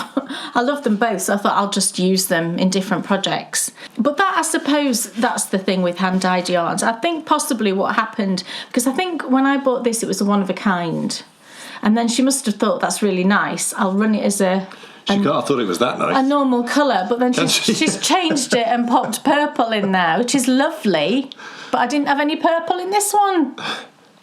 So they're both gorgeous, and I kept them both, and I will use them both. Wonderful. So yes, 2 pairs of mitts, and they can now go off to Bryony's friends, because apparently I just knit mitts for all of her friends. Ladies and gentlemen, it's perfect. We can now return to watch the second part of the rise and fall of the monasteries. So yes, hope you really loved the first part. And now it's time to conclude the very first episode as we take a tour of Easby Abbey.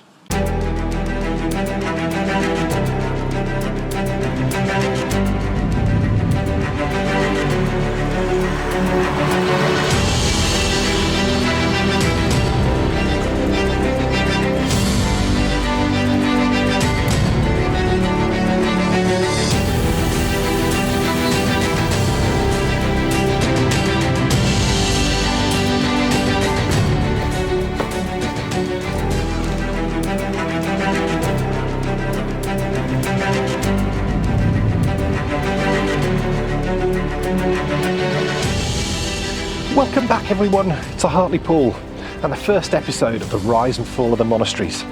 Now, I've taken just a short 5-minute walk from St Hilda's church down to the beach on the old town walls.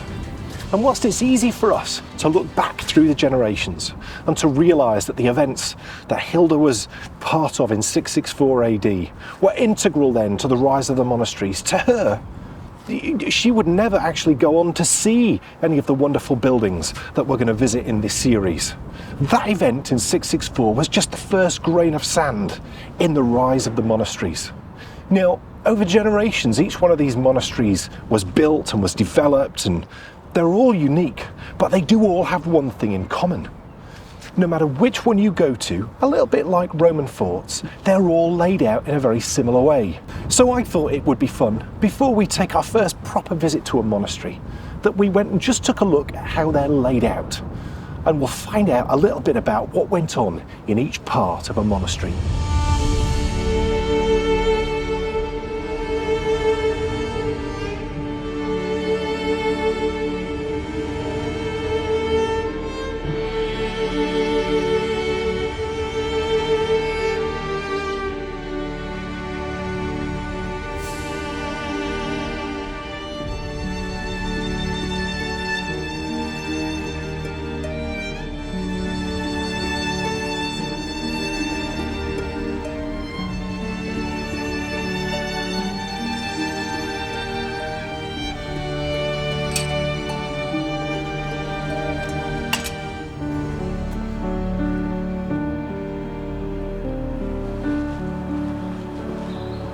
To do that, we've travelled 48 miles southwest of Hartlepool to one of my favourite places. Welcome, everyone, to Easby Abbey.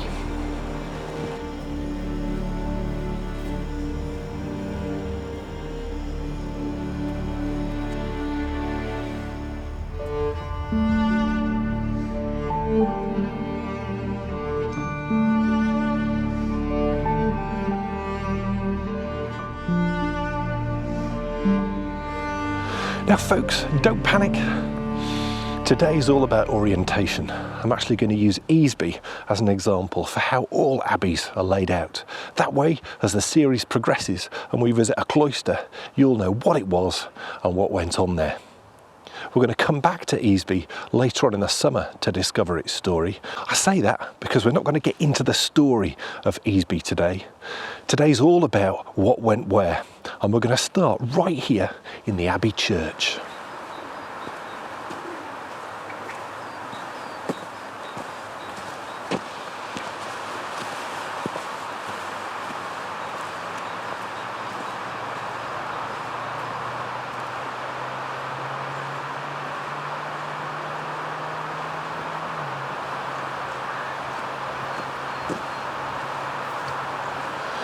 Now, we've walked down to what would once have been one of the main entrances into the Abbey Church. This section here and this here was a doorway straight into the nave. And the nave is normally the biggest part in any church that you'll visit. Now, the reason why that was the case with a monastic abbey is this is where the most amount of people came in to pray.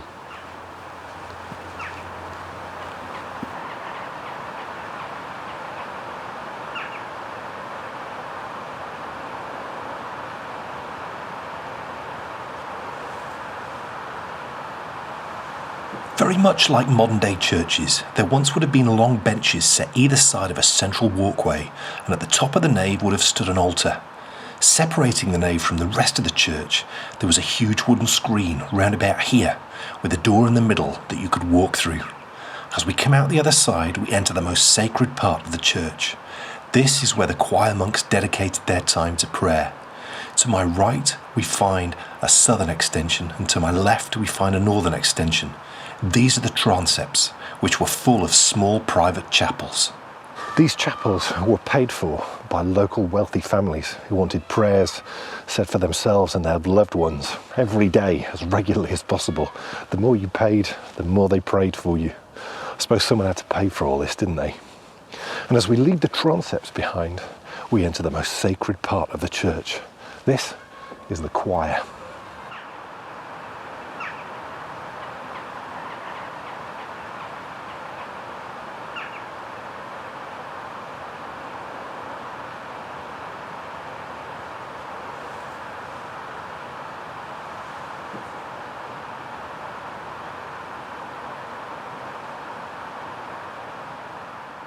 Now, before we leave the church behind, there's one thing that I want to show you, and you'll find this at all abbeys, and we'll be looking at lots of these as we tour through the series, because they really are one of my favourite parts of all of medieval monasteries.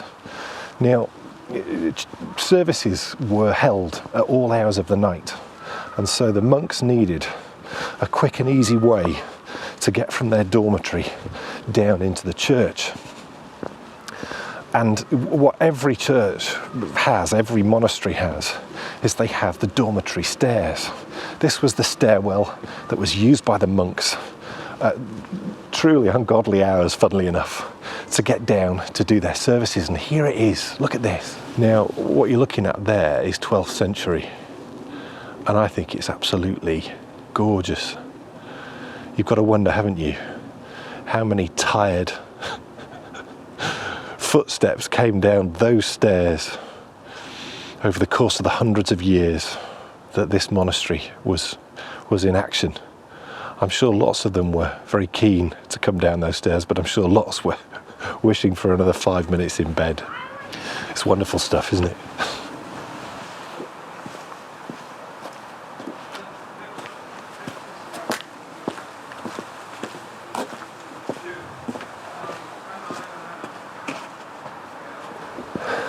Leaving the church behind us now, on the southern side, we find the beating heart of all monastic buildings, and that's the cloister.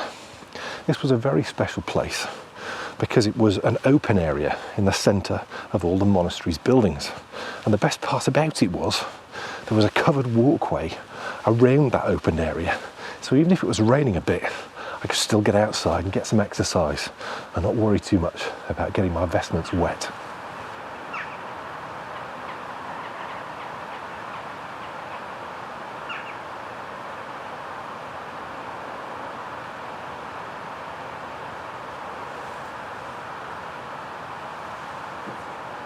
The cloister would have been a busy but inspirational place. If the monks weren't in the church praying or sleeping in their dormitories, which is actually just behind this wall, they would have been here.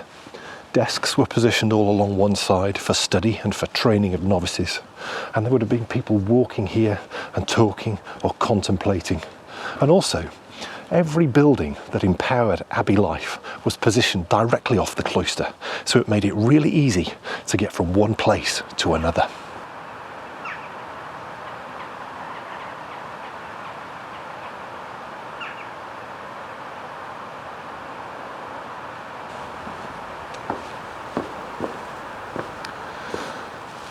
breakfast was actually a meal rarely eaten until well into the 16th century. This building actually would once have been 2 floors, and it was upstairs that the monks ate. They also ate in silence, whilst one of their brethren, one of their fellow monks, used to read to them from the pulpit, which is just up there.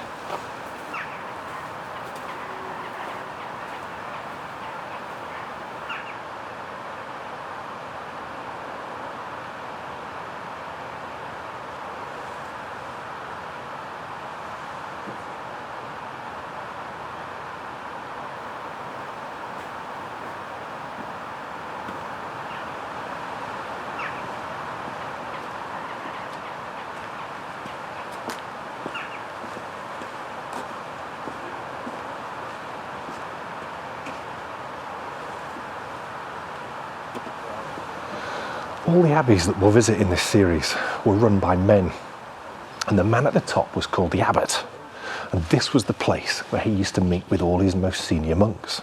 This was the chapter house, and it was tradition for dead abbots to be buried under the feet, under the floor, so that their wisdom then would rise up through the feet of the men who were meeting above them.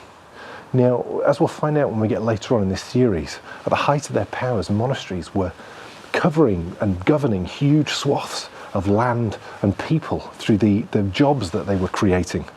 So sort of think of this space as the boardroom where the directors would meet to make all the important decisions, so that monastic life and the life that sort of spread out from the monastery could continue.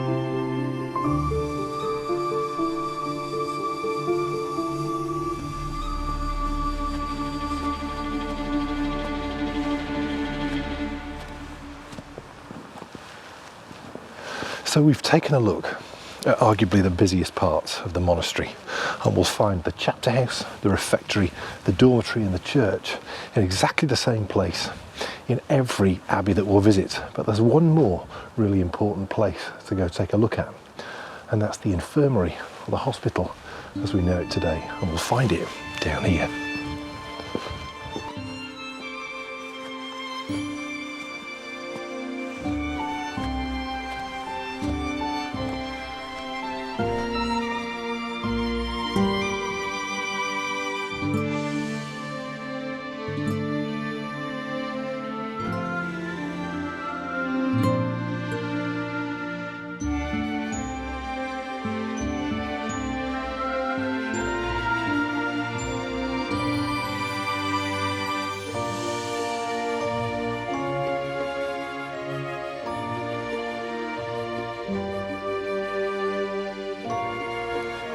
Because it wasn't just the monks who were cared for. They looked after everyone within the abbey community. If they were lucky and they were unwell, they'd find themselves right here, because the modern day equivalent of this building is a local hospital. And we'll learn much more about this later on in the series.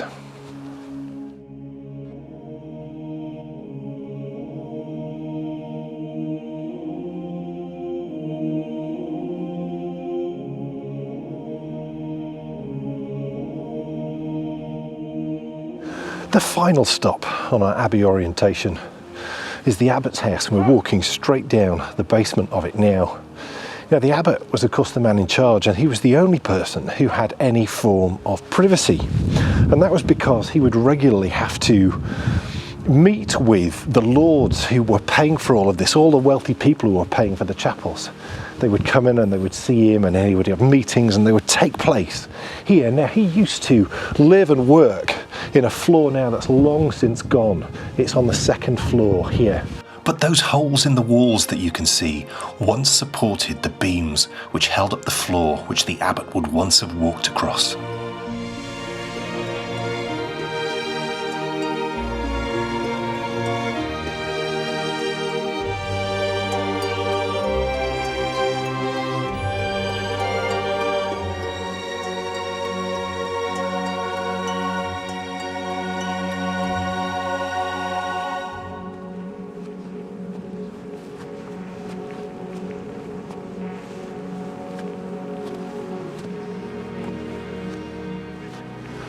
That, ladies and gentlemen, is pretty much it. You now know your way around a medieval monastery. Now, there are some ancillary buildings which we'll discover more of through the course of the series. But for now, my goodness, we're set to go. Now, this building is obviously in ruins, like all the monasteries that we're going to visit in this series. And what I'm going to endeavour to do through the course of the series is to bring these buildings to life. We'll learn about what they look like, who were the people who lived here, and what were their stories. It's going to be amazing, isn't it? I don't know about you, but I can't wait to start.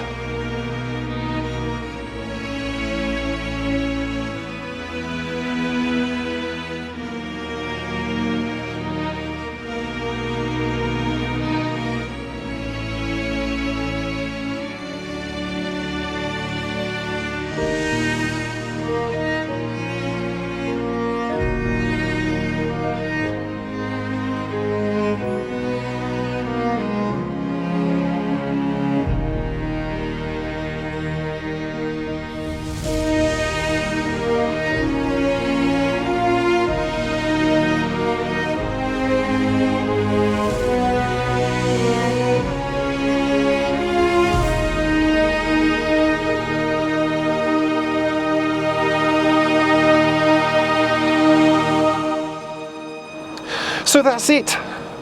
We have discovered the story of the rise of the monasteries. I cannot wait for the next 7 episodes where we're going to visit some of my favourite monasteries all across Yorkshire. It's going to be the most fantastic adventure. And then we'll conclude the series, I think it's going to be in September, where we'll tell the story of the fall of the monasteries. Now, you may be wondering what happened to Hilda. Well, she remained abbess at Whitby Abbey for 23 years. She lived until the ripe old age of 66.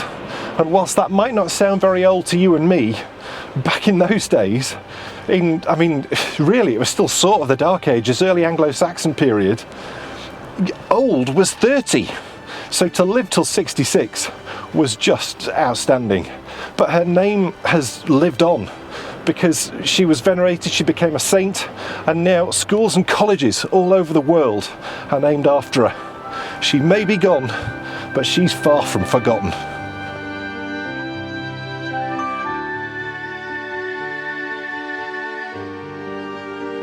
But what became of Hartlepool Abbey, the place where Hilda made her name?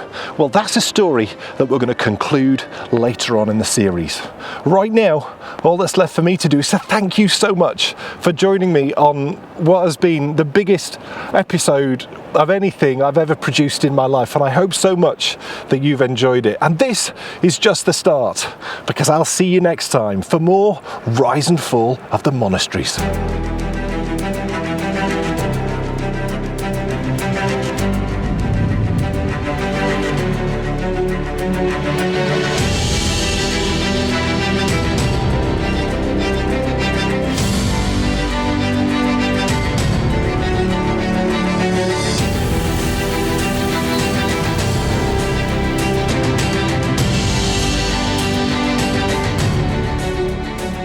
Woohoo!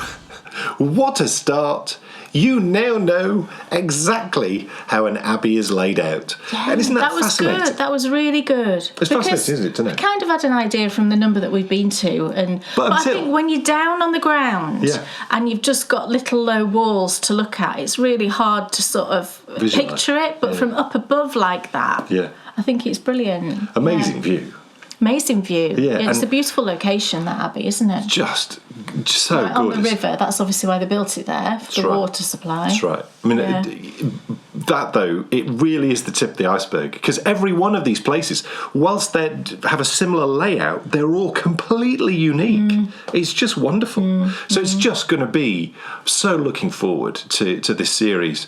And, you know, a story which is just so unbelievably broad. You know, there's so many just cool elements to it. You know, there's so many things which happen in a certain way today because of what went on back then. And, you know, we'll be touching on one particular prior who wrote about the things which Michelangelo Do you remember he did all those Yes. drawings of helicopters? Yes, yes. And in his notes, he actually mentions this prior because Michelangelo didn't come up with the idea for the helicopter. It was came up with Right. by a prior sat in a monastery, sat in a Wow. cloister at one of the desks. Gosh. I think in future, Just shows you what you can people do when will you be able to focus. fly. Yes, I know. Just No amazing. distractions. I know. So the Rise and Fall of the Monasteries will be back on the 3rd of March because next time Kate returns, thank goodness, with the next My Favourite Blanket. More blankets. Oh, I cannot wait. So many people like raced through the first 2 sections, so you know you'll be sat waiting, won't you? But just go and knit your other stuff, you know, and we'll get back to it next time. Can't wait, it's going to be marvellous. Right now, though, it's time for the Endy Bits. Endy Bits. My Favourite Blanket, as Kay's mentioned, is obviously well underway. It's so wonderful seeing all your pictures. It is. You can share them on Amazing. Instagram with the hashtag. BB, my favourite blanket. Wonderful. Our next big patron event now, as you know, is underway. Valinvent Yes. celebrates your favourite yarn as you knit it into the Cherish Cowl. Absolutely. And that's available to absolutely all our patrons. Yes. So if you are any type of patron with us, from bronze right up to platinum, you can go and download the platinum. You can go and download the Cherish Cowl now and get knitting along with the rest of the community. Yes. Whilst you wait for the next My Favourite Blanket. I know. Perfect. Too many good things. Yes. Our last 2 radio shows have been unbelievably popular. They have. We were answering listener questions. So you can go and find those and listen to those. I'll link in the show notes where you can find the radio show. The radio show will be back next week. Yeah. Kay has something. I've just got one thing to show you. I was doing a bit of yarn dyeing yesterday. I was practicing the next My Favourite Blanket colour, and it's beautiful. That's all I'm saying. Just needs a little bit of tweaking, but it's gorgeous and I'm really, really happy with it. But whilst I had the dye pots out, I decided to dye up a skein of yarn to make Dan some socks. And I've dyed up a skein of yarn in the colours of the Detroit Lions because they're amazing. We love them. We're just... I don't think we've ever really spoken about it on the No, we probably video haven't. show. It won't go into huge detail at all, but basically the Cleveland Browns made some decisions with their organisation that meant that after decades of supporting them, I just felt I couldn't support them anymore. So I found myself in a bit of limbo. And what was interesting was, Kay has a sort of growing newfound love of American football, and whilst her first love was the Arizona Cardinals, that team has changed dramatically since the Bruce Arians years. And so we were both sort of looking for a team, and Hard Knocks, which is the regular yearly programme which is broadcast in America on HBO, happened to be on the Detroit Lions, and we sat down to watch it, not expecting to fall in love. But we did. Oh my goodness. Because that team exudes from the top to the bottom everything which I love about American football. Yeah. And also about life, grit and, determination integrity. and respect. Yes, so many things. Just amazing, So both of us have now found a team which we just adore, and that's been such a lovely thing for us. And they did so well last season. They did, comparatively on how they've been performing historically as a team.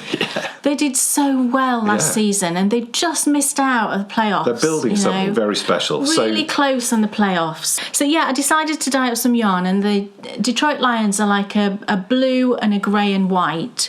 So this was my kind of interpretation. So we've got the blue there, got some grey coming in. There's not a lot of grey, and then sort of more whiter sections. So I'm going to knit down a pair of socks in this at some point. Woohoo! I just thought while I've got the dye pots out, we'll have some Lions yarn. Perfect. Yes. And of course, as well, not of course, Susan B. Anderson has released into her... Yes. So Susan very kindly asked me if she could make up some kits. And one of the patterns that she asked me about was the Sweetheart Cowl. So in Susan's shop now, in the Barrett Wool Co. shop, you can buy kits to knit up my Sweetheart Cowl design.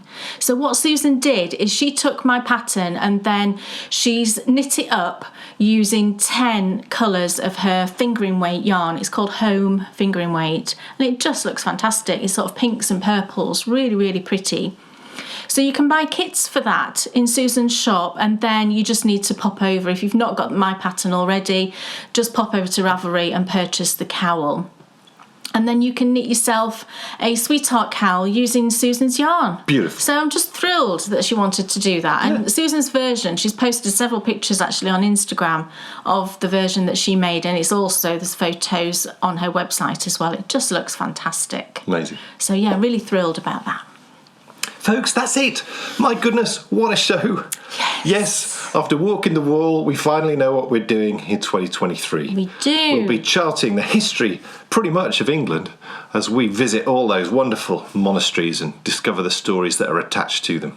The first episode of The Rise and Fall of Monasteries is in the books. Yes. And next time when we see you for our next video show, which will be in 2 weeks, Kay will be back. I will. With my favourite blanket. Yes. So thanks so much for watching. Thank you, everybody. And we'll Have see you in 2 great weeks. 2 weeks. Bye. Bye. Sitting and knitting, it's Dan and Kay, the bakery players. Enthusiasm's not quitting for Dan and Kay, the bakery players. They'll take you to fabulous places of which their favorites they'll share. You better buy a pattern and get yourself a bakery bear. You'll find yourself in a castle while watching the bakery bears. It never feels like a hassle to sit and watch the bakery bears. What's on your shelf or what's